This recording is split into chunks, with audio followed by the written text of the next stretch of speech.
नमस्कार, आप देख रहे हैं इंडिया टीवी। आपके साथ मैं हूं पंकज भार्गव। क्या ज्यादा बारिश की वजह से दिल्ली में बाढ़ आई या यमुना नदी साफ नहीं थी इसलिए बाढ़ आई? दिल्ली में पानी क्या जानबूझकर छोड़ा गया? इन तमाम सवालों पर पिछले 3 दिनों से लगातार राजनीति हो रही है। दिल्ली का कहना है कि हरियाणा ने जानबूझकर पानी छोड़ा। हरियाणा कह रहा है कि सारे देशवासी हमारे ही हैं, हम किसी की जान क्यों खतरे में डालेंगे? तो क्या बीजेपी ने केजरीवाल पर नया आरोप लगा दिया कि दिल्ली में बाढ़ आम आदमी पार्टी की सरकार की नाकामी की वजह से आई है, क्योंकि दिल्ली सरकार ने यमुना नदी की सिल्ट की सफाई नहीं की, जिसकी वजह से यमुना का वाटर लेवल ऊपर हो गया और बाढ़ आ गई। अब हकीकत क्या है ये तो जांच के बाद ही पता चलेगा, लेकिन फिलहाल तो इस सियासत में दिल्ली वासी पिस रहे हैं, जो एक एक बूंद पानी के लिए तरस रहे हैं, और नेता अपने ही पावर स्ट्रगल में लगे हैं। पूरी रिपोर्ट देखिए।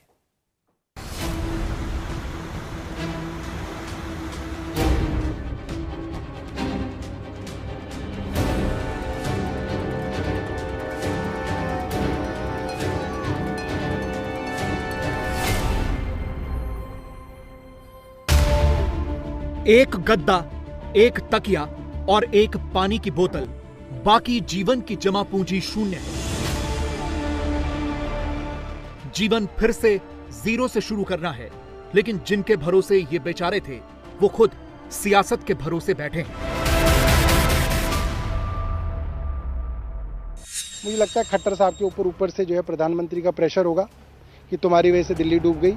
अब वो सब कर रहे हैं। क्वेरी बिठाई उन्होंने 48 घंटे के अंदर, इसीलिए तो बिठाई है, लीपापोती करने के लिए। मुझे लगता है कि एक अनपढ़ और गंवार व्यक्ति का जो ज्ञान होता है, अगर उसमें कोई पीएचडी चालू कर दी जाए ना, तो उनको जरूर पीएचडी मिल जाए। क्या डूबी हुई दिल्ली को सियासत और डुबा रही है? क्या दिल्ली की बाढ़ को रोका जा सकता था? क्या अभी भी टोपी ट्रांसफर में दिल्ली की जनता पिस रही है? अगर एनटीपीसी पैसा देती है तो वो तो केंद्र सरकार की कंपनी है, वहाँ पे भी भारतीय जनता पार्टी की सरकार है, हरियाणा में भी भारतीय जनता पार्टी की सरकार है। मान लीजिए हमसे बात नहीं करते, आपस में तो बात कर लेते। अब इस बात का जवाब दे कि जो यमुना जी की सफाई होनी थी, यमुना जी के अंदर से 10, 12, 15 फुट गाढ़ निकाली जानी थी और यमुना जी को गहरा किया जाना था, और यमुना जी के किनारे जो बांधने थे वो क्यों नहीं बांधे गए? क्या दिल्ली की बाढ़ को रोका जा सकता था? दिल्ली में बाढ़ किसकी गलती से आई? आईटीओ बैराज के गेट किसकी गलती से नहीं खुल रहे? हर बार दिल्ली को मझधार में छोड़ दो और फिर उम्मीद करो कि नया पार कोई और ही लगाएगा, क्योंकि केंद्र सरकार की भी सीट ऑफ गवर्नेंस है, तो केंद्र सरकार ही आके अपने आप काम करेगी। हमारा काम तो सिर्फ भड़काऊ भाषण देना और जनता को गुमराह करना है। उम्मीद है बीजेपी को इस तरह की राजनीति नहीं करनी चाहिए, सबको मिलके काम करना चाहिए। आपस में इस टाइम भी अगर पार्टीबाजी करेंगे तो फिर ये ठीक नहीं है। क्या दिल्ली में बाढ़ नियंत्रण पर कोई काम नहीं हुआ? दिल्ली में बाढ़ नियंत्रण समिति की बैठक क्यों नहीं हुई? क्या दिल्ली में बाढ़ नियंत्रण के नाम पर कोई घोटाला भी हुआ है? तो ड्रेजिंग का, फ्लड कंट्रोल का जो बजट है वो 6,800 करोड़ रुपया, 6,800 करोड़ रुपया खर्च हुआ है। तो अब मैं जानना चाहती हूँ कि भाई ये 6,800 करोड़ रुपया आपने कहाँ पे खर्च किया है? तो इन्होंने कभी भी अपने, या तो फ्लड कंट्रोल की मीटिंग करते नहीं है की हो, इन्होंने कभी नहीं कहा कि हाँ ये भी एक विषय है जिसकी मेंटेनेंस अब होनी बंद हो गई है, तो हमको बताओ। कभी नहीं बताया। और आज जब समस्या आ गई तभी उठ खड़े हुए। अपना घर बार सब कुछ छोड़कर पिछले 4 दिन से एक टेंट के नीचे रहना क्या होता है? काश कि जनता की तरह हुक्मरान भी इस दर्द को जान पाते, लेकिन अपनी अपनी जरूरतें और अपने अपने शौक हैं। जनता एक एक बूंद पानी के लिए तरस रही है, तो सत्ता पावर स्ट्रगल में व्यस्त है।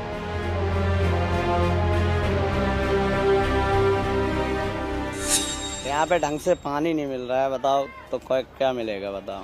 सबसे मेन चीज है क्या है? पानी का टैंकर आता है, वो भी वहीं तक खत्म हो जाता है। 4x 2-4 बचा पाए और तो सब सामान झुग्गी में खराब हो गया। बारिश भी आ जा रही है लगातार, बहुत आ रही है, दिक्कत हो रही है पूरी यहाँ पर बहुत ज्यादा। इसमें भी भीग जाते हैं, सब भीग जाता है। पानी चूता है, सब पानी आता है। रात को कैसे सोते हैं? बस पानी में रहते हैं।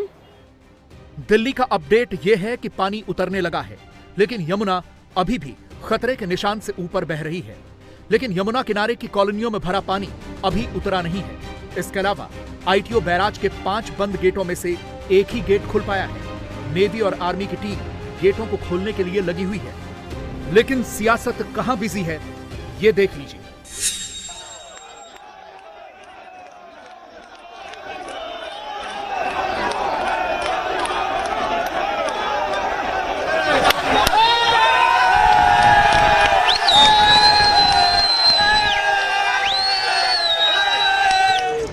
पूरा देश जानता है कि दिल्ली की राजनीति में साल के 365 दिन सिर्फ और सिर्फ ब्लेम गेम चलता है।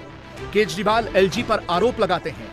दिल्ली के सीएम का एक रटा रटाया डायलॉग है कि मोदी जी काम नहीं करने दे रहे, और इस बार भी यही हो रहा है। दिल्ली में भारी बाढ़ आई है, दिल्ली परेशान है, लोग सरकारी कैंपों में रहने को मजबूर हैं, लेकिन हायर सियासत वो अभी भी सिर्फ ब्लेम गेम पर चल रही है। इसके अलावा ये बड़ी मात्रा में इंक्रोचमेंट भी यहाँ पर हो रखा है। बहाव सिर्फ उस तरफ हो रहा है, अगर यहाँ गेट खुल भी जाएंगे तब भी शायद बहाव इस तरफ आ ही ना पाए। डीडीए के यहाँ फ्लड प्लेन है, आप देखेंगे बाहर ना, Asita east DDA central government का है, तो अब उनको वो ज़्यादा हमारी उनसे है नहीं, वो हमारी ज़्यादा सुनते भी नहीं है, अपने हिसाब से ही काम करते हैं, तो कोई बात नहीं। दिल्ली सरकार 8 साल से हरियाणा को कह रही है कि वो बराज हमें दे दो। क्यों दिल्ली के बराज को हरियाणा सरकार अब घेर के बैठी हुई है? इस बराज को तो दिल्ली सरकार द्वारा मेंटेन होना चाहिए, पहली बात। दूसरी बात, अगर आप मेंटेन कर रहे हो तो हम कैसे बताएंगे आपको? आपको ही मेंटेन करना है। तीसरी बात, जो पैसा है वो एनटीपीसी देती है, तो अगर एनटीपीसी पैसा देती है तो वो तो केंद्र सरकार की कंपनी है, वहां पे भी भारतीय जनता पार्टी की सरकार है, हरियाणा में भी भारतीय जनता पार्टी की सरकार है। मान लीजिए हमसे बात नहीं करते, आपस में तो बात कर लेते। केजरीवाल और उनकी टीम राजनीति कर रही है तो बीजेपी कहां पीछे रहती? केंद्रीय मंत्री मीनाक्षी लेखी ने आज अरविंद केजरीवाल पर एक बड़ा आरोप लगाया। कहा कि केजरीवाल कह रहे हैं कि हरियाणा ने इस बार 3,59,760 क्यूसेक पानी छोड़ा, जिसकी वजह से दिल्ली में बाढ़ आई। लेकिन बीजेपी का कहना है कि 18 अगस्त 2019 को दिल्ली में हरियाणा के हथनीकुंड बैराज से 8,23,000 क्यूसेक पानी छोड़ा गया, तब बाढ़ क्यों नहीं आई? बीजेपी का आरोप है कि दिल्ली सरकार ने यमुना के अंदर के सिल्ट या गाद को नहीं हटाया, जिसकी वजह से दिल्ली में बाढ़ आई। 18 अगस्त 2019 को भी 8,28,000 क्यूसेक पानी छोड़ा गया था, और उसके बाद 19 के बाद आज 23 में जब पानी कम छोड़ा गया है तो बाढ़ कैसे आ गई? इसका जवाब कोई देगा? इसका जवाब केजरीवाल ही दे सकते हैं। और केजरीवाल जी के ऊपर मैं सीधा सवाल उठाती हूँ कि जब कम पानी छोड़ा गया तो दिल्ली में बाढ़ कैसे आई?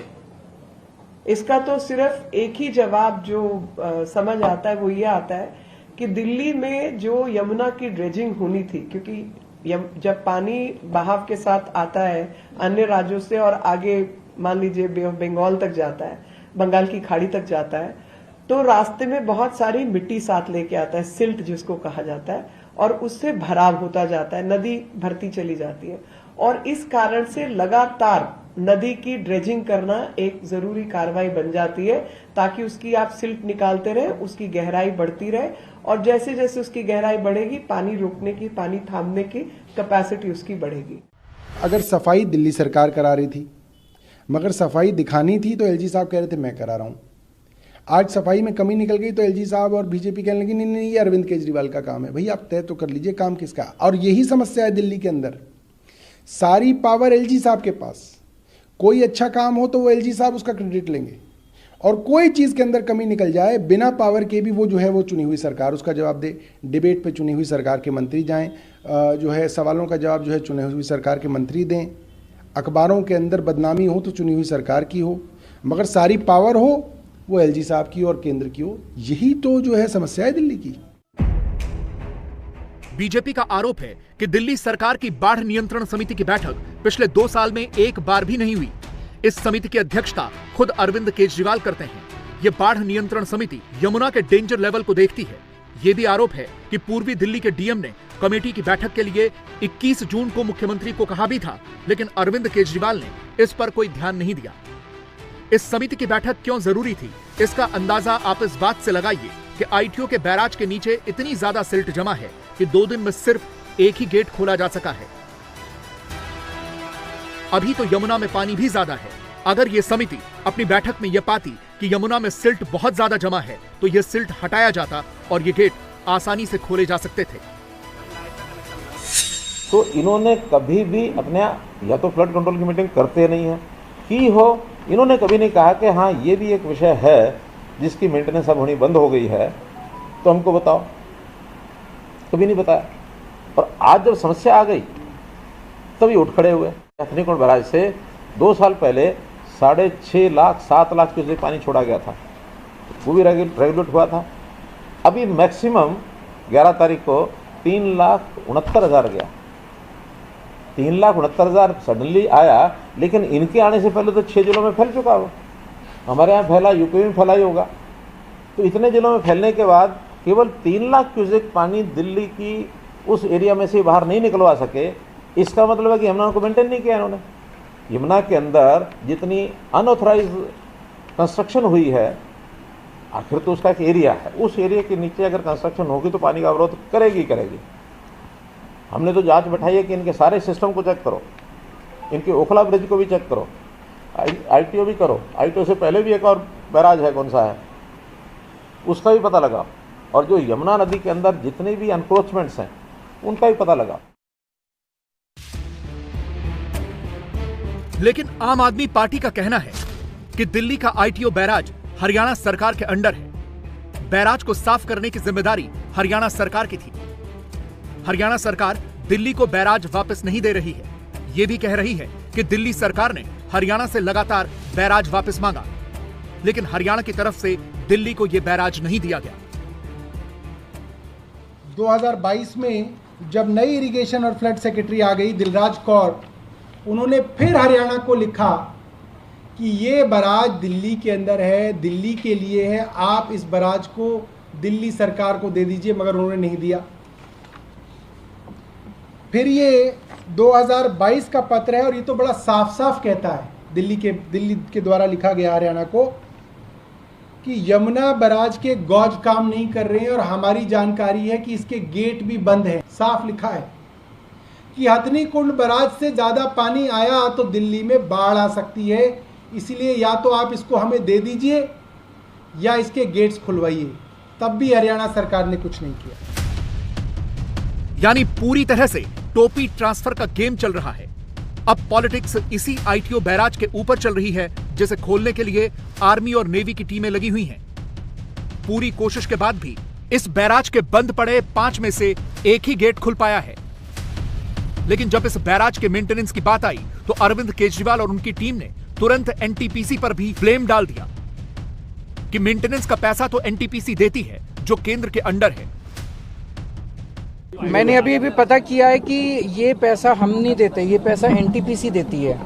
NTPC दिया करती थी, तो NTPC भी सेंट्रल गवर्नमेंट की है, तो ये प्रश्न NTPC से पूछना चाहिए, उन्होंने दिया नहीं दिया, इसमें दिल्ली सरकार का कोई रोल नहीं होता था। सीधे तौर पे ये कह रहे हैं कि हमने गलत बोल रहे हैं। देखिए, पिछले 5-6 दिन से जब से ये मुद्दा उठा है कि वो 5 गेट नहीं खुल रहे, मीडिया में आया, मीडिया में इतना ज़्यादा उठा, तो अब वो कोई ना कोई बहाना कोई ढूंढ रहे हैं। दूसरी तरफ NTPC ट्वीट करके जवाब दे रहा है कि इस ITO बैराज से उनका कोई लेना देना नहीं है। उधर बीजेपी भी अब दिल्ली सरकार से बाढ़ नियंत्रण के बजट का हिसाब मांग रही है।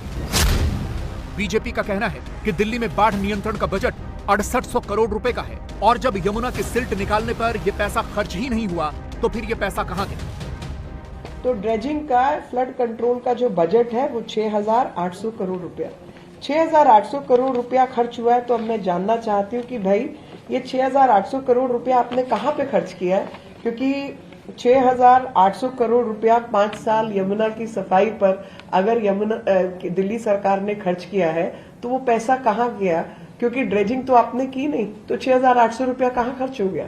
और ड्रेजिंग नहीं की का जो जवाब है वो इतने कम पानी 3,59,760 क्यूसेक पानी से तो दिल्ली में बाढ़ आ गई। 6,800 करोड़ रुपया आप कहते हैं आपने खर्च दिया, तो मुझे लगता है कि इसकी तो जांच होनी चाहिए कि ये 6,800 करोड़ रुपए का क्या ही किया। दिल्ली की राजनीति ब्लेम गेम के इर्द गिर्द ही चल रही है। पिछले 2 दिन से दिल्ली की सरकार और आम आदमी पार्टी ने एक वीडियो से एक ऐसा माहौल बनाया जैसे कि दिल्ली के खिलाफ एक बहुत बड़ी साजिश हुई और हरियाणा ने यह साजिश रची। इससे एक पानी और डाइवर्ट किया जा सकता है। ये जो पानी है ये यूपी की साइड सहारनपुर साइड एक नहर जाती है, तो उसमें ये डाइवर्ट किया जा सकता है। सारा पानी दिल्ली की तरफ जा रहा है और ये देखिए कि सहारनपुर यूपी को ये नहर जाती है साथ में, जो हमने आपको दिखाया था। 14 जुलाई फ्राइडे के दिन मैं यहाँ खड़ा हूँ सुबह। अब आप देखिए ये नहर बिल्कुल ही सूखी है। ये वो पानी है सारा के सारा जो दिल्ली को जा रहा है। इस वीडियो में एक शख्स ये बता रहा है कि हरियाणा के हथनीकुंड बैराज से सारा पानी दिल्ली की तरफ छोड़ा गया, जबकि यूपी की तरफ पानी बिल्कुल भी नहीं छोड़ा गया। हरियाणा के मुख्यमंत्री मनोहर लाल खट्टर ने सिलसिलेवार तरीके से इन आरोपों का जवाब दिया। ये जो कहा जा रहा है कि हरियाणा ने हथनीकुंड से पानी छोड़ दिया और उसमें जो फोटो दिखाए जा रहे हैं, मुझे लगता है कि एक अनपढ़ और गंवार व्यक्ति का जो ज्ञान होता है, अगर उसमें कोई पीएचडी चालू कर दी जाए ना तो उनको जरूर पीएचडी मिल जाए। नियम है और ये आज से नहीं है, जब से ये पानी की प्रवाह बने हैं, खास करके नहरों का जाल और ये डैम और बैराज बने हैं, तब से ये नियम है कि हर एक बैराज की एक कैपेसिटी होती है कि उस कैपेसिटी से नीचे पानी डाइवर्ट किया जाता है। आवश्यकता भी होती है, डाइवर्ट करते भी हैं, डिमांड भी होती है।